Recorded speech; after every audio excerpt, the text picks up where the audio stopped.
hitman ni VP Sara Duterte na papatay kay Lisa Araneta Marcos, Marcos Jr. at Martin Romualdez. Kilala na. Tukoy na, mga banateros. So, ibig sabihin pala talaga, plano nila talagang ipatumba si Vice President Sara Duterte. So, ibig sabihin, yung sinasabi ni VP Sara na may planong pagpapapatay sa kanya or ipapapatay siya, ay totoo, 100% pala talaga. Kasi nung una akala natin, ano lang to pero yung, nung umaksyon na tong, or gumalaw na tong NBI para hanapin yung hitman na tinutukoy ni VP Sara na kung sakaling mamatay siya, may papatay kay Marcos Jr., kay Lisa Araneta Marcos at Martin Romualdez. Totoo pala na talagang gusto nilang patayin si VP Sara. Bakit nila kasi hinahanap yung taong inutusan ni VP Sara kung wala silang intensyon na patayin si VP Sara? At kung matatandaan natin, tinanggalan si VP Sara ng mga security guard. Grabe.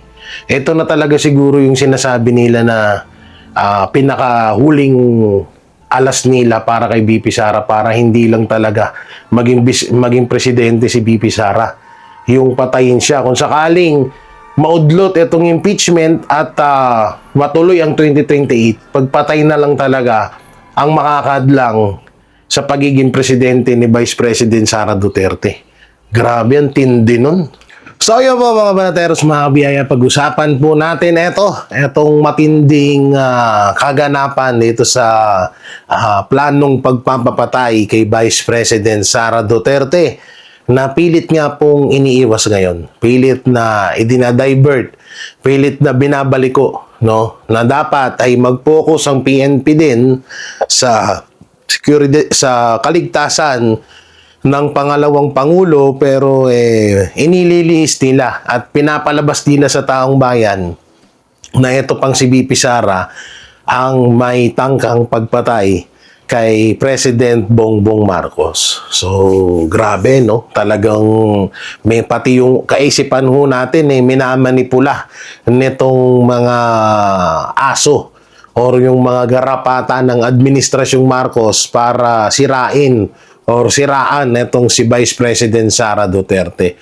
Alam nyo, may mga babalikan lang tayo. Bakit ba parang etong sinabi kamakailan lang or nung nakaraang taon ni Vice President Sara Duterte na may tangka sa buhay niya ay talagang masasabi nating 100% na totoo. Isipin nyo maigi, nung mga nakaraang taon ay etong si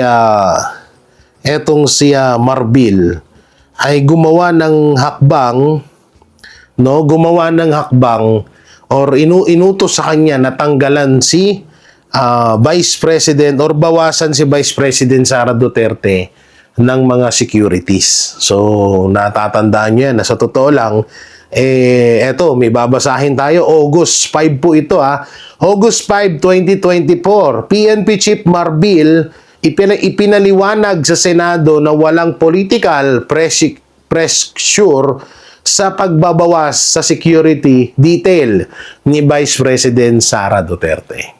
No? So kung matatandaan nyo yan at hindi tayo nagpi-fake news, no? Hindi tayo nagpi-fake news dahil meron po yan, naka-record po yung balitang yan na tinanggalan talaga ng security. So doon ay umalma ang taong bayan at pati tayo, siyempre aalma tayo na bakit mo tatanggalan ng security etong si Vice President Sara Duterte. Alam mo namang maraming galit dyan, lalong-lalo na yung mga drug lord, mga durugista, mga businessman na sinagasaan noon ng kanyang ama at yung mga makakaliwa na inubos nila, 'di ba? So, bakit nga ba hindi talaga dapat mawalan or hindi dapat talaga mabawasan ng security ng mga security etong si Vice President Sara Duterte? Iisa-isahin natin yan dito mga banateros. At syempre, huwag niyo po muna kalimutan na i-like and share ang ating video. Paki-share na din po sa inyong mga kaibigan, sa inyong iba't ibang social media platform. Idamay niyo na rin ang mga kasamahan ko sa buong Banateros Brothers, sa Silaban at by Coach Oli, Boss Dada, Master Judea, Sir Jack and paring RJ at syempre ang SMNI, ang DCAR 1026 yung iba pa nilang mga pages, suportahan natin at pakishare. So bakit nga ba hindi dapat mawalan talaga ng security itong si Vice President Sara Duterte? Una-una ho, alam naman natin ho na talagang sinagasaan ni dating Pangulong Duterte lahat ng mga durugista dito sa Pilipinas. Isa na ho dyan yung mga drug lord at mga businessman na kasabwat din ng mga drug lord. At alam naman natin yung ibang mga, hindi ko naman po nilalahat, pero yung iba hong mga businessman dyan, matatawag nating isa din sa mga pasimuno ng krimen dito sa bansang Pilipinas, di ba? So dahil doon, marami talagang galit sa mga Duterte. Hindi yung mga ordinaryong Pilipino, kundi yung mga taong mga durugista, yung mga gusto nilang mamuno na para wala silang problema sa gagawin nilang mga krimen at pagnanakaw sa ating bansa, sa ating bayan. No, so talagang hindi natin pwedeng bawasan or tanggalan etong si Vice President Sara Duterte ng mga security dahil pa pwedeng anytime pwede siyang patayin ng mga drug lord na sinagasaan ng kanyang ama or yung mga businessman na talagang kinalaban ng kanyang ama. At siya na rin, na alam naman natin si Vice President Sara Duterte, isa din sa mga sa mga kumalaban diyan sa mga makakaliwa. Isa din yan sa mga dahilan kung bakit naubos ang mga makakaliwa. Kaya nga ayaw na ayaw ng mga makakaliwang maupo etong si BP Sara dahil alam nila na kapag sa oras na makaupo siya ay mas matindi pa siya sa kanyang tatay at ay bigla silang mawawash out dito sa Pilipinas. So ngayon dahil nga doon sa unang balita, sa unang sinabi ko kanina na 2025, August 5, na tinanggalan etong binawasan etong si BP Sara ng security, kagad naman nangako etong si Marbil, si dating PNP Chief Marbil, na pagbabalik sa mga inalis na pulis Davao na bahagi ng security ni Vice President Sara Duterte, ipinangako ni PNP Chief Marbil. So ibig sabihin, ibinalik din naman agad, no? So ibinalik naman agad at maganda 'yon. Pero hindi natin alam kung talagang binalik ba. Alam naman natin na etong mga alagad ng administrasyon ng mga anti-Duterte ay mahilig sa mga, alam 'yon, mga ngako sila pero hindi naman nila gagawin. No, at ang ano pa nga diyan, ang malupit pa diyan tawag dito syempre etong balitang to 'di ba, dati kung matatandaan nyo, may isang interview si BP Sara na nabanggit niya na parang nahuli niya or hawak na nila yung taong inutusan ni Marcos Jr. or ng mga anti-Duterte na patayin si BP Sara. So, ibig sabihin, hawak na ho ni Vice President Sara Duterte yun. Yung na yun, yung taong yun. So, ibig sabihin, may alas talaga. May ebidensya si BP Sara Duterte laban sa mga sa mga taong to. So, ibig sabihin, talagang kung halimbawang hahanapin nila itong taong to na papatay kay BP Sara, ay hawak na rin nila. Ewan ko lang kung napanood nyo yan. Kasi may nabalitaan ako dati na ganun nga, na parang nakausap or kilala na ni BP Sara kung sino yung taong tutumba sa kanya. Na inutusan daw ni, kung hindi ako nagkakamali kung binanggit ba ni BP Sara yung salitang Marcos Jr., Lisa at Romualdez, pero yun nga daw ay inutusan. Ngayon, ang ginagawa naman nila kay BP Sara, pinapamukha nila na si BP Sara ang nagpapapatay kay Marcos Jr. Alam nyo, dalawa ang naisip ko dyan Dalawang senaryo ang naisip ko dyan.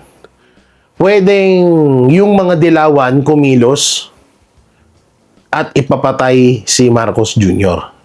Tapos, ang alam naman na natin kung sino yung sisisihin, kundi yung si BP Sara Duterte. Kasi nga, pinapalabas nila ngayon na si BP Sara ay gustong patayin si Romualdez, Lisa at Bongbong Marcos. So kung halimbawa man na itong mga dilawan or pinklawan ay abutin ng kanilang toyo, ng kanilang ka-abnormalan or ng kanilang kabaliwan, ay patayin nila etong si Marcos Jr., walang ibang mapagbibintangan diyan kundi si BP Sara Duterte. Kasi yun ang lumalabas na news ngayon, di ba? Ngayon ang lumalabas na news ngayon na kesyo, di ba? Ang NBI nga daw ay umaksyon na. At nakita daw ng NBI yung maaaring pumatay kay Bongbong Marcos, kay Lisa at kay Romualdez, di ba? So, ganun. So may pagkadelikado rin yun, no? At talagang pwede ring mangyari na pag pinatay si Marcos, si BP Sara ang pagbibintangan. Pwede din naman ganito. Kaya nila ginagawa to is para kapag sa oras na si BP Sara ay talagang pinatay nila, ang katwiran nila sa taong bayan paanong papatay ni Marcos Jr. si BP Sara ay siya nga yung pinagtatangka ang buhay ni President Marcos Jr. Pwedeng ganun yung ipalabas nila doon Pwedeng ganung istorya yung ipalabas nila sa atin para maniwala tayo na sila ang gustong ipapatay ni BP Sara, no? So kung ikaw naman ay matinong utak mo, hindi ka naman tatanga-tanga katulad ng mga loyalista, iisipin mong maigi, presidente ka. Nasa iyo lahat ng kapangyarihan. Kayang-kaya mo lahat kontrolin. 'Di ba? Kayang-kaya mo lahat na gumastos ka ng bilyon para lang magkaroon ka ng sapat na safety kung talagang may tangka sa buhay mo. At saka kung talagang papatayin ka ni BP Sara, dapat matagal na. Ilang beses ka na niya nakasalamuhan, nakita Diba? At saka ano bang lakas ni BP Sara ngayon para ipapatay si Bongbong Marcos? Ako nagsasabi sa inyo, wala. Walang lakas si BP Sara ngayon para ipapatay si Bongbong Marcos katulad ng ibinibintang nila. Bakit? Unang-una nung kinidnap nga si Pangulong Duterte padahig, wala ngang halos nagawa si BP Sara. Dahil wala naman sa kanya yung kapangyarihan. Dahil siya ay isang vice presidente lang. At tinanggalan pa ng mga posisyon or tinanggalan pa ng kapangyarihan sa gobyerno.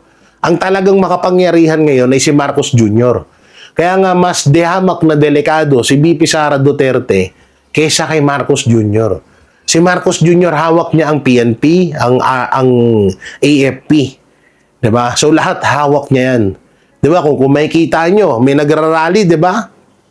Anong ginagawa ng mga PNP? Andun nakatumpok sa harap ng Malacanang para hindi makalusob yung tao.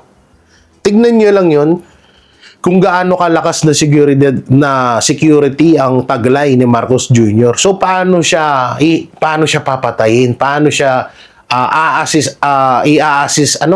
assassinate ng inuutusan ni BP Sara? So napakalabo talaga, 'di ba? Pero ang masaklap nga diyan ay yung kalagayan ni BP Sara na talagang maaari anytime pwedeng gawin na patayin si Vice President Sara Duterte. Yan ang talagang totoo dyan. Ngayon mga banateros, etong si NBI Director Attorney Matibag ay pinagpepiestahan ng mga netizen. Kasi para siyang mala Trillanes at anti-Claire kung bumanat ngayon. Talagang halatado mong tutang-tuta siya ni Marcos Jr. Bakit? Ito nga may mga pahayag siya ngayon, katulad na lang nito. NBI Director Attorney Matibag, ibinunyag na nasa 500 ang bodyguard ni Vice President Sara Duterte na hindi mo dapat sinasabi yun. Anak ng timang ka naman, attorney or NBI Director. Hindi mo dapat binabanggit yung kung ilan ang security guard ng pangalawang pinuno ng bansa. Kahit sa presidente, hindi mo dapat sinasabi yun. Maling-mali ang ginawa mo yan. Diba? Sobrang maling-mali yan. At alam naman din natin na kung gaano yung threat kay BP Sara. Kaya deserve lang ni BP Sara na magkaroon ng maraming bodyguards kasi maraming mga drug lord, sindikato, kriminal ang gusto siyang patayin. At yan ang totoo dyan. Kaya kaming mga Pilipino, hindi kami nagagalit, hindi kami nagsisisi, hindi kami nag-aano na kung bakit ang daming security guard ng isang Vice President Sara Duterte. Dahil alam namin kung sino yung mga galit sa kanila. 'Di ba? Maraming talagang matatawag na napurnada na basurang mga business ng mga drug lord dahil sa mga Duterte at sa loob ng 6 na taon yan, hindi lang buwan, kundi 6 na taon. Maraming mga businessman na hindi nagbabayad ng tax na talagang na antimano ay nung pagkaupo ni Pangulong Duterte ay talagang siningil sila. At kaagaran naman nilang binayaran. Hindi lang yun bilyon, ha? Hindi lang yun milyon. Diba? Hindi lang 1 milyon, kundi daang-daang milyon ho yun. So, ganun kalupit. No? So, kaya, etong security guard ni BP Sara na 500, okay lang ho sa kanya kasi ang dami talagang gustong pumatay sa mga Duterte. Maraming gustong pumatay at gumanti sa mga Duterte dahil nga sa ginawang pagmamahal ni Tatay Digong sa bansa natin at inalis niya yung mga durugista dito sa Pilipinas kaya galit na galit yan ngayon. At eto nga may may isa pa akong nakita sa post ni NBI Director Matibag.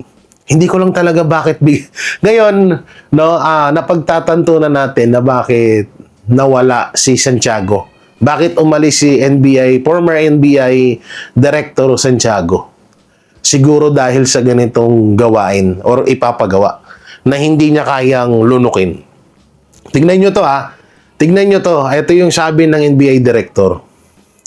Nag-imbestiga kami sa visit na yan. We have that on two occasions. Vice President Sara Duterte visits BJNP in Camp Bagong Diwa. In reality, trying to visit Ramil Madriaga. Tala mo, mukhang idol na idol mo si Marcos Jr. Nagbabalita ka na rin But we informed by Madriaga that ayaw niya humarap at the same time, noong nangyari yon, ang pinuntahan niya ay si Arnie Tevez po. Anak ng teteng, nilinaw ni John Vic Remulla na hindi nga daw etong si Madriaga ang pinuntahan ni BP Sara, kundi si Arnie Tevez. Ngayon, ipinaglalaban ng bagong NBI Director na si Matibag na si Madriaga daw talaga ang pinuntahan ni BP Sara. Una-una ito Sino ba naman tanga? Ini-issue ako kay Madriaga. Tapos pupuntahan ko si Madriaga. At ang tanga ko naman nun. Di ba? Sobrang tanga ko naman nun pag ginawa ko yun. Ba't ko gagawin yun? Di ba? Hindi naman siguro ganun katanga si BP Sara Duterte na yung taong ini-issue sa kanya na kung ano-ano yung pinagsasabi about sa kanya, pupuntahan niya pa at kakausapin. Alam naman na maglakad lang si BP Sara dyan sa kanto, sa labas ng kalsada, alam na agad ng mga Pilipino na si Vice President Sara Duterte yun. Sa Camp Bagong Diwa pa kaya? Sa tingin mo, sinong tangang gagawa nun? Baka ikaw gagawin mo yun, pero si BP Sara Duterte, hindi niya gagawin yun. Sino ba? Diba, isipin nyo maigi. Sinasabi nyo na bagman ni BP Sara itong si Madriaga. So, kung bagman ni BP Sara, kung ako man, kung halimbawa totoo man yun, bakit ako magpapakita sa publiko na kinakausap ko si Madriaga? Napakasimple po niyan, napaka-logic na lang po niyan. Talagang, talagang etong mga etong mga alagad ni Satanas, ni Bong Satanas, tsaka ni Lee Satanas ay talagang lumalaganap at kung ano-anong issue ang mga pinagsasabi. At dahil nga dyan, basahin natin ang komento ng mga netizen sa kanya dito sa post ng, post ng Congress TV Digital. Ayan po yung nag-post niyan. Basahin natin yung comment dito kay Matibag. Sabi ni Inso Santiago, kwentong barbero na naman. Ito, pati NBI ngayon naging kengkoy na. O yan ha. O yan, binabasa ho natin yung mga comment ng mga netizen. Diba? Pati NBI ngayon naging kengkoy na. Sabi ni Jassy Jazz. Sabi ni Arnold daw, it's tell it to yourself. O eto ba? Sabi ni Francis Hiponya, AFP at DND naman, sunod nito, papatawag isama na DSWD at PCSO. Ay, nako. So dito, lahat ng komentaryo mapatungkol dito kay NBI Director Matibag ay yung mga netizen po hindi po naniniwala sa kanya. No? Oo. Talagang masasabi mong nagsisinungaling.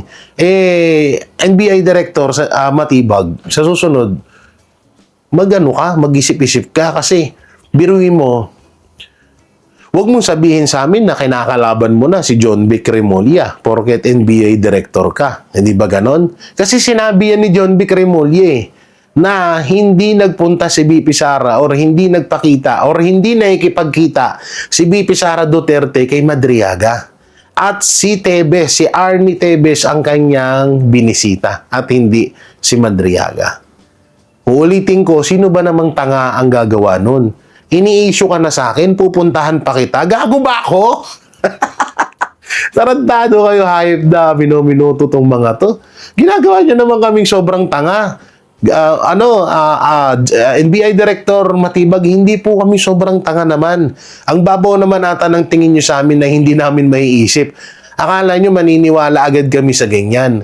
Hindi, tsaka kilala namin ng mga Duterte, hindi yan gumagalaw ng ikakapahamak nila. Tandaan mo yan ha. Siguro, ang last na ginawa ng mga Duterte na ikipinahamak nila, yun nga, yung pag-endorso ni BP Sara Duterte kay Marcos Jr. Yun talaga ang ikipinahamak ni ng mga Duterte. Hindi lang mga Duterte, kundi ng buong Pilipinas. No? Kaya kami, wag nyo kaming parang gusto nyo ipamukha sa amin na sobrang tanga-tanga kami na hindi namin maiisip yan na mas papaniwalaan namin yung sinasabi ninyo kaysa kay BP Sara. Diba? Tignan nyo, nagtutulong-tulong kayo. Tignan nyo, sa sobrang kadaldalan nyo, hindi nyo na alam na kayo rin mismo napapahamak. Ang tanong dito, sino papaniwalaan namin? Ikaw na sinasabi mong dinalaw ni BP Sara si Madriaga o si John Vic Remulla? Dapat mag-usap kayo ni John Vic na bakit magkaiba ang statement nyo. Tsaka ito, napakadaling sabihin na nating totoo man na talagang dumalaw si BP Sara kay Arnie Tebes. Napakadali lang sabihin na nung hindi pumayag si Madriaga na makipagkita kay BP Sara, tsaka siya dumaretso kay Arnie Tebes. Unang-una, di hamak na mas mahalaga si Arnie Tebes kaysa kay Madriaga.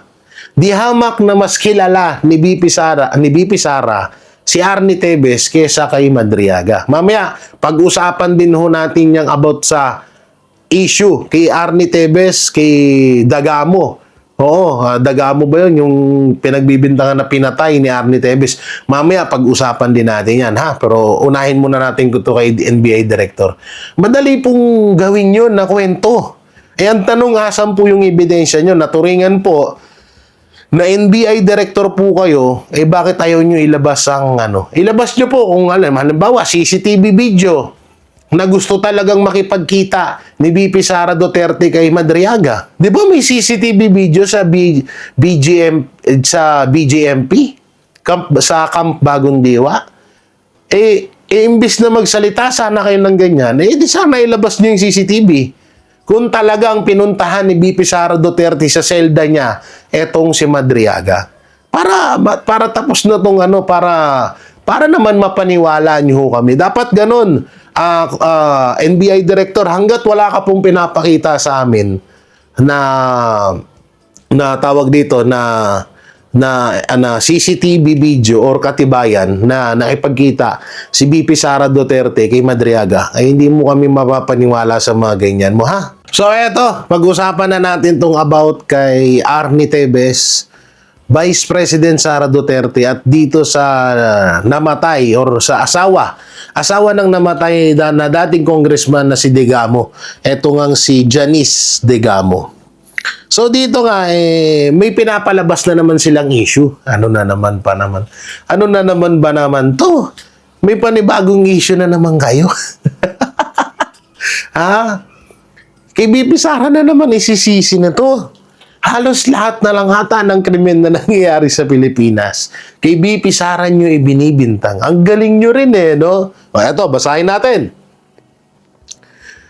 Humihingi ng kalinawan si Representative Janice Digamo na sa inulat ng pagbisita ni BP Sara Duterte kay dating Congressman Arnulfo Tevez Jr. na itinuturong mastermind sa pagpatay sa kanyang mister na si Negros Occidental Governor Ruel Digamo. No? So yan po, hinihiling po ng asawa ni nang namatay na si Ruel Digamo, etong si Janice Digamo, nanghihingi po siya ng kaliwanagan sa pagbisita ni Vice President Sara Duterte dito kay Arnie Tevez. Pati ba naman yung pagbisita?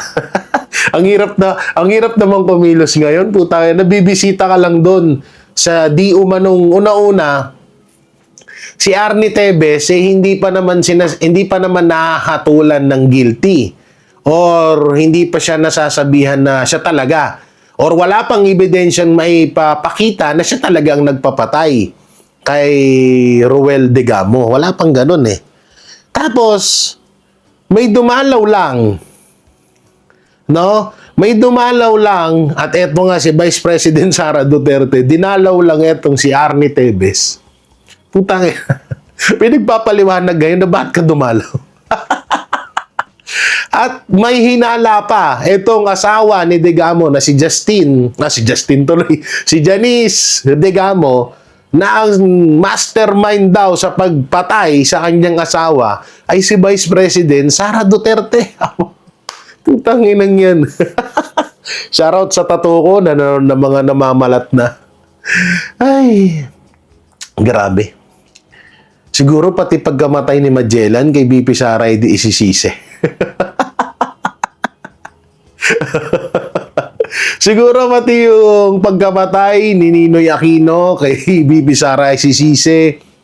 Pagkamatay ni Jose Rizal, ni Apolinario Mabini, ni Andres Bonifacio, pati pagkamatay ni Lapu-Lapu, patay na ba si Lapu-Lapu? Kay BP Sara Duterte sisisi. Utang na, lahat na lang talaga. Wala na. Suko na kami. Kayo na, sa inyo na yan. Ang tindi ng ang tindi ng tawag dito, ang tindi ng karakas nyo. No? Utang na, kaya mga banateros, kapag sa libro nalagay na ang pumatay kay Magellan, at si BP Sara Duterte ang nakalagay doon, wag ho tayong wag ho tayong magtaka. Pati yung hindi po ako natutuwa sa pagkamatay ni former Governor Digamo, Hindi po ako natutuwa doon.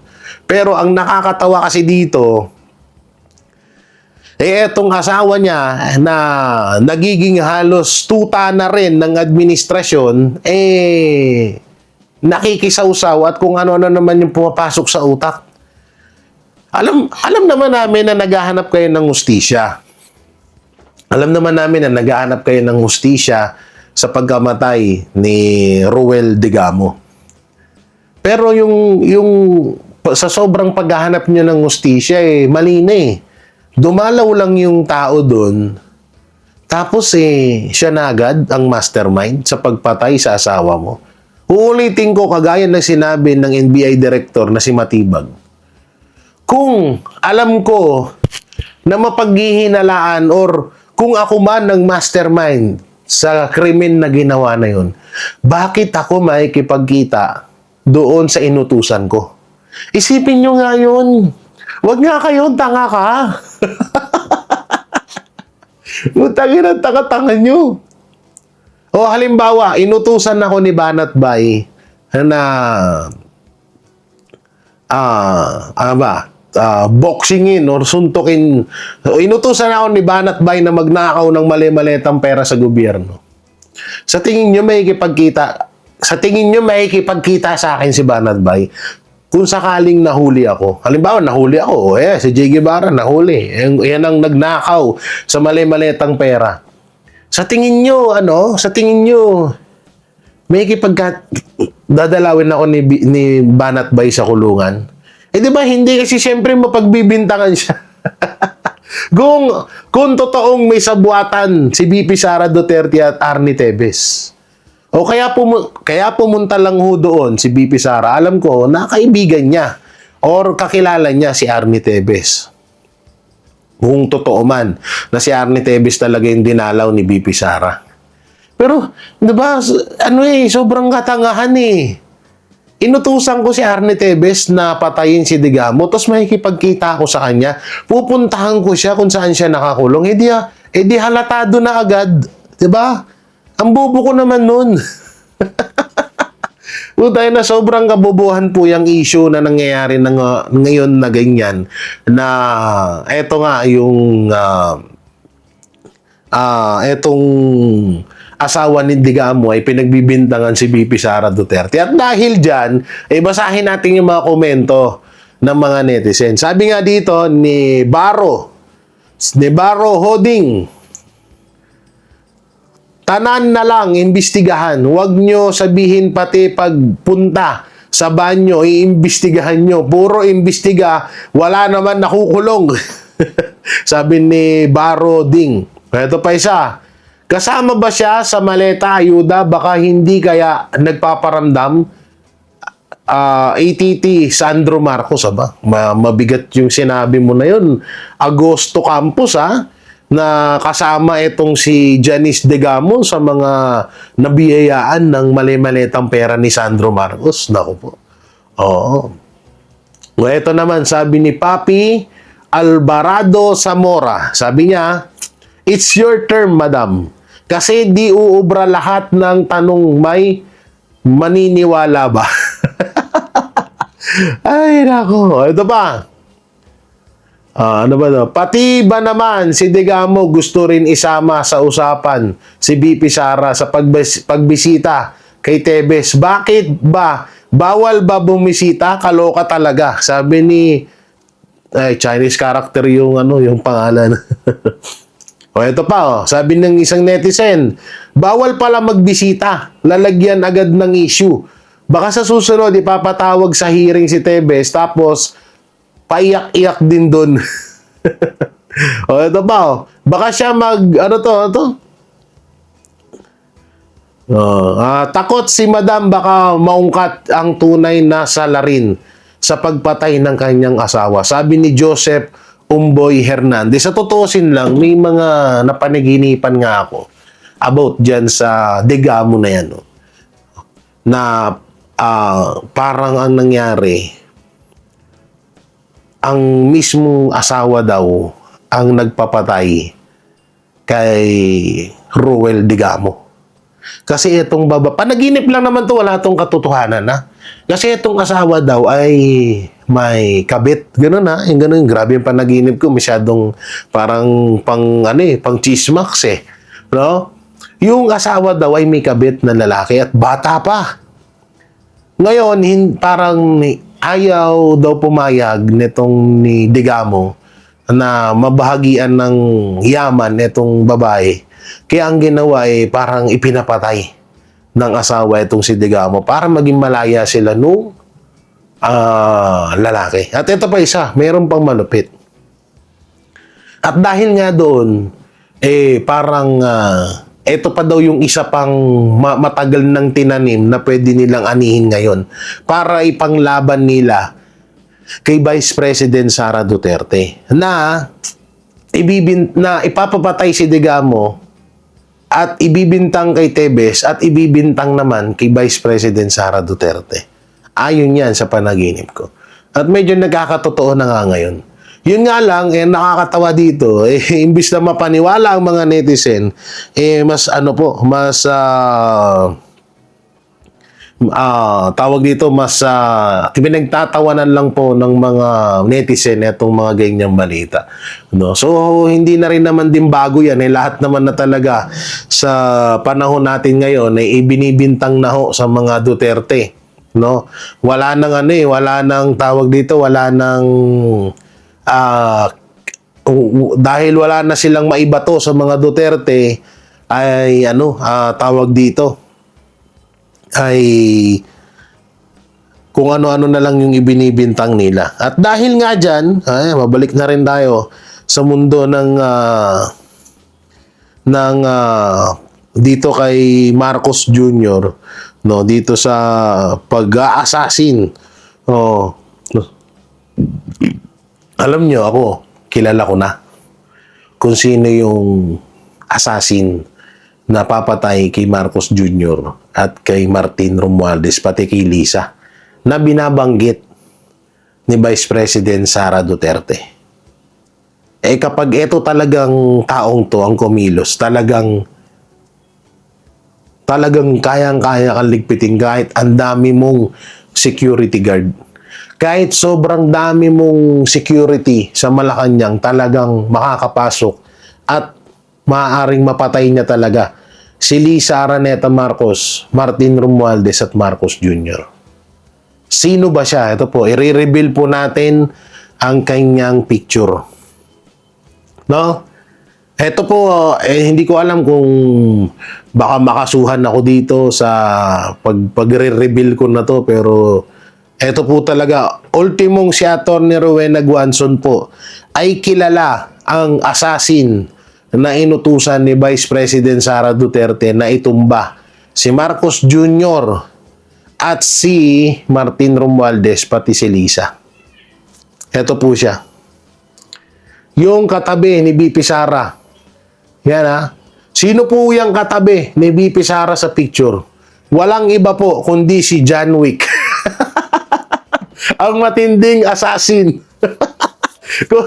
kung sino may mahilig dyan sa Netflix, kilala niyo po si John Wick. Kilala niyo po si John Wick, the Boogeyman. Siya po ang #1 assassin sa movie siya po ang pinakamatinik na assassin sa movie na John Wick. May 1, may 2, at may 3 na rin po yan. Nag-aabang ako, alam ko may 4 na din pero nag-aabang ako ng bago nilang release na movie. So, ayan po yung inupahan ni BP Sara Duterte para patayin si Marcos Jr., Lisa Araneta Marcos at Martin Romualdez.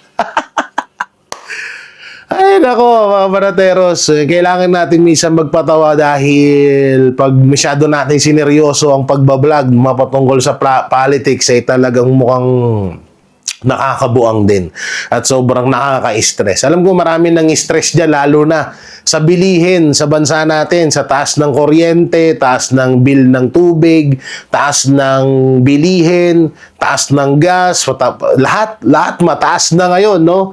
Oo, yung yung hairline lang ni ang hindi tumataas ni Banat Bay. So, yun, grabe, no? Halos lahat na lang talaga ginagawa nila para pabagsakin ng mga Duterte. Buti na lang talaga, merong, sa tutusin parang training ground na rin to Training ground kung maituturing ito sa mga Duterte.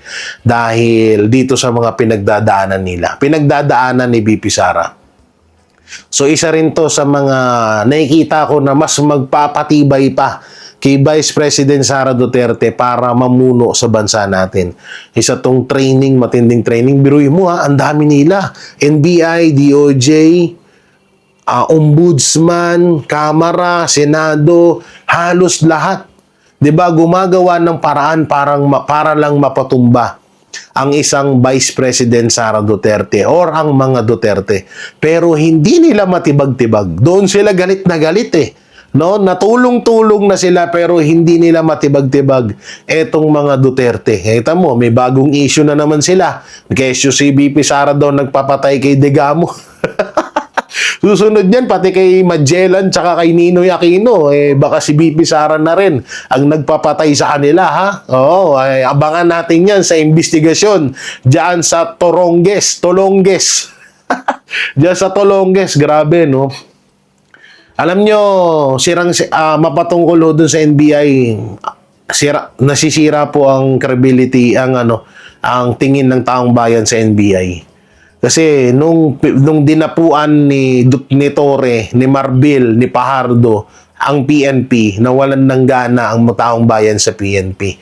Nung dinapuan ni Browner ang AFP, nawalan din po ng gana ang taong bayan sa AFP. Ngayon, eto namang NBI. Ngayon, yung Ombudsman. Ngayon, yung DOJ. No, ngayon, yung DILG. Lahat ng sangay ng gobyerno ngayon bulok.